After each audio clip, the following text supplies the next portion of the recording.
Fala, torcedor colorado! O vídeo de hoje traz duas situações que prometem mexer com o emocional da torcida.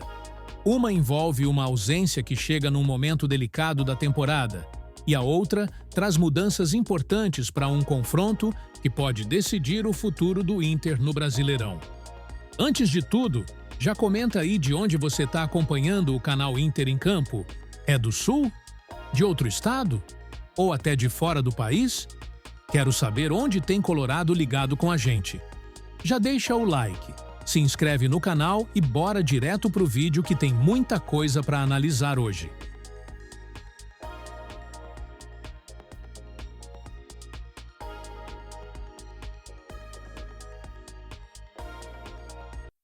Nesta segunda-feira, o Beira-Rio será palco de um confronto que pode definir o rumo do Inter no Campeonato Brasileiro.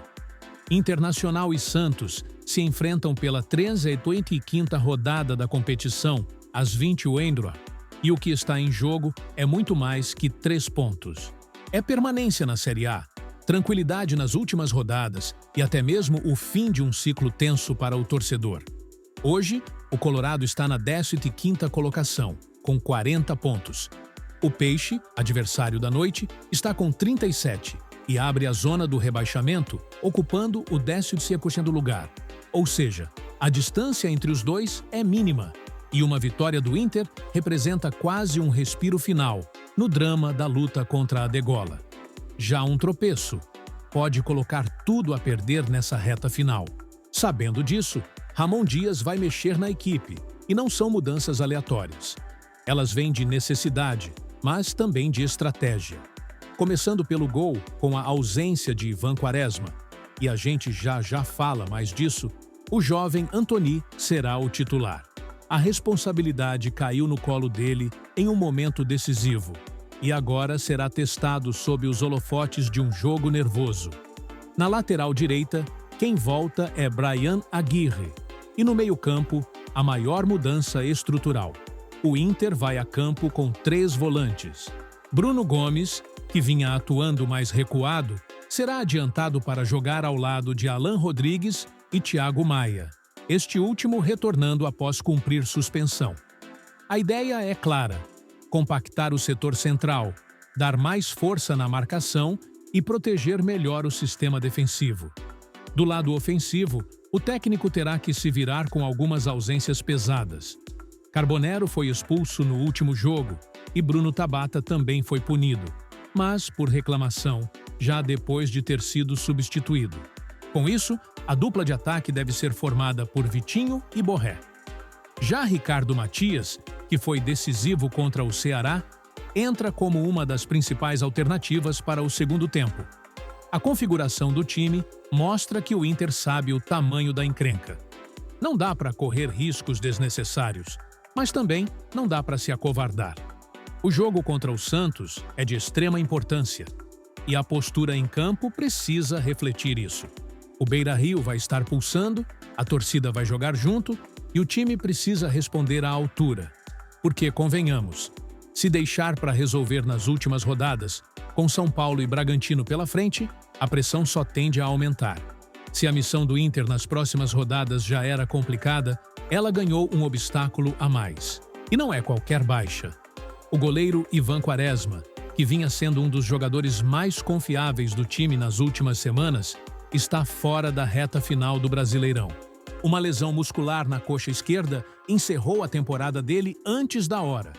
O problema aconteceu durante o jogo contra o Ceará, na última quinta-feira, na Arena Castelão. O Inter até venceu por 2-1, mas pagou um preço alto. Aos 26 minutos do primeiro tempo, Ivan saiu da meta para tentar conter um contra-ataque puxado em velocidade. Na queda, já sentiu dores. Mesmo assim, segurou até o intervalo. De volta a Porto Alegre, os exames confirmaram o que ninguém queria: lesão muscular de grau 2.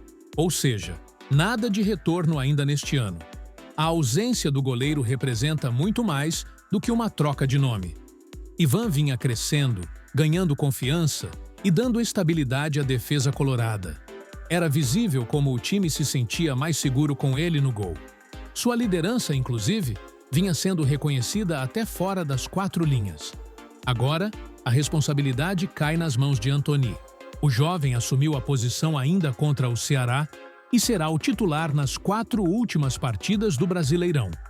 Contra o Santos, Vasco, São Paulo e Red Bull Bragantino.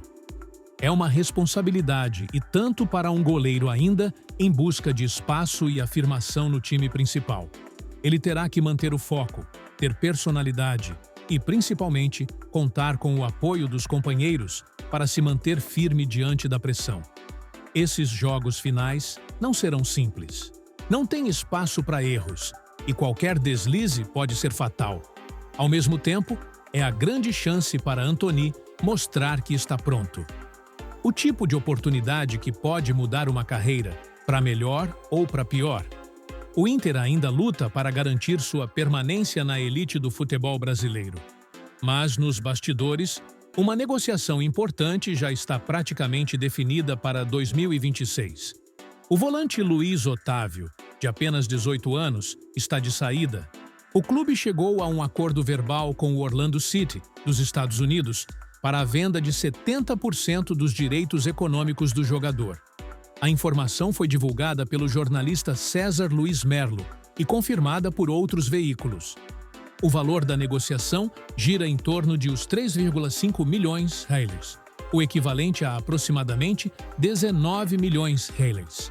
A assinatura do contrato ainda não aconteceu, mas os exames médicos já foram feitos e aprovados. Ou seja, está tudo pronto para que ele assine com o clube da Major League Soccer, assim que o Inter encerrar sua participação no Brasileirão. O Inter manterá 30% dos direitos de Luiz Otávio, o que significa que ainda pode lucrar com uma venda futura para outro clube, especialmente se o jogador for bem no futebol internacional. Dada a situação financeira do clube, a proposta foi considerada irrecusável, mesmo se tratando de um atleta considerado promissor. Luiz Otávio é visto internamente como uma das grandes apostas da base. Com passagens frequentes pelo time principal, ele vinha sendo preparado para ganhar espaço na próxima temporada. No entanto, o valor oferecido, aliado ao interesse antigo do Orlando City, selou o desfecho. A negociação ganhou força graças ao trabalho de Ricardo Moreira, diretor do clube americano, que vem monitorando o mercado brasileiro há tempos e acompanhava de perto a evolução do jogador. Luiz Otávio tem o perfil ideal para o futebol dos Iputus. Enua. Jovem, com bom porte físico, dinâmica em campo e margem para desenvolvimento. Agora, com a venda praticamente certa, o Inter terá que pensar numa reposição para a função de primeiro volante. A direção avalia tanto opções internas, como atletas da base, quanto possíveis reforços no mercado, mas só deve avançar com isso após o fim do campeonato, quando a situação na tabela estiver resolvida. Olha, é sempre um misto de sentimentos. Ver um jovem promissor sair tão cedo gera um certo incômodo, principalmente porque ele poderia render ainda mais dentro de campo. Mas a realidade do clube pesa. 19 milhões de reais por um jogador de 18 anos, ainda em formação, é uma proposta que poucos clubes brasileiros conseguem recusar. E se pensarmos que o Inter ainda manteve 30% dos direitos, é possível sonhar com um bom retorno mais à frente. Agora, é torcer para que ele tenha sucesso por lá e que o clube saiba usar bem esse dinheiro aqui. E você, torcedor? Teria vendido o Luiz Otávio agora ou seguraria mais um pouco? Comenta aí sua opinião. Quero muito saber o que você acha dessa negociação. Enquanto uma joia da base está de malas prontas para os Estados Unidos, outro nome conhecido do torcedor brasileiro voltou a circular, mesmo que discretamente, nos bastidores do Inter, Gustavo Scarpa. O meia, que atualmente defende o Atlético MG, vive uma situação indefinida para 2026. Após a derrota do Galo para o Lanús na final da Copa Sul-Americana, o clube mineiro entrou em modo de reformulação. Mesmo ainda tendo chances matemáticas de Libertadores via Brasileirão, o clima no Atlético é de frustração, e isso costuma abrir espaço para mudanças. Segundo o portal R7 Esportes, Scarpa é um dos nomes que estão sendo analisados pela diretoria atleticana, e uma possível saída no fim da temporada não está descartada. O jogador chegou ao Galo no começo do ano e agora seu futuro volta a ser debatido nos corredores do Mineirão. E por que isso interessa ao Inter?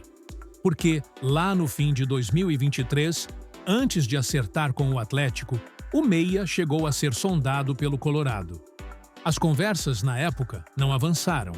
Ele optou por seguir rumo a Belo Horizonte. Mas, desde então, seu nome nunca saiu totalmente do radar. Só que, pelo menos por agora, o Inter não demonstra interesse. A crise esportiva e financeira pela qual o clube passa impede qualquer tipo de conversa mais séria antes de garantir a permanência na Série A. Além disso, o Atlético MG, mesmo considerando mudanças no elenco, não pretende facilitar qualquer transferência para rivais diretos, como o próprio Inter. Com isso, mesmo com o nome voltando à pauta nas redes sociais e entre torcedores, o mais provável é que Scarpa siga outro caminho em 2026, caso realmente saia de Minas Gerais. Uma ida ao exterior aparece como o cenário mais viável nesse momento. Seria um ótimo nome? Sem dúvida. É experiente, tem qualidade técnica e conhece bem o futebol brasileiro. Mas o momento do Inter é outro. Hoje, o foco é sobreviver ao campeonato, reorganizar a casa e só depois pensar em reforços desse porte. Além disso, dificilmente o Galo abriria negociação com um clube concorrente. E não seria a primeira vez que isso acontece. Então, por mais que Scarpa seja um nome interessante, não vejo essa movimentação acontecendo agora, e talvez nem mais para frente, dependendo do que o Inter vai querer construir em 2026. E vocês, torcedores, acham que o Scarpa cairia bem no Colorado? Acreditam que seria uma boa tentar de novo, ou melhor deixar para lá e pensar em outros nomes? Quero ver a opinião de vocês aqui nos comentários. E é isso, galera do Inter em campo. Hoje a gente falou de uma venda praticamente certa e de uma especulação que reacende, mas que esbarra na realidade atual do clube. Tudo isso mostra que, mesmo com o foco total no Brasileirão, o futuro já começou a ser desenhado nos bastidores. Se você curtiu esse vídeo, já fortalece com aquele like, se inscreve no canal e ativa o sininho para não perder nenhuma novidade do nosso Colorado. E claro, comenta aí de onde você está acompanhando o canal. É sempre bom ver essa torcida espalhada pelo Brasil e pelo mundo. Nos vemos no próximo vídeo. Até lá e vamos Inter!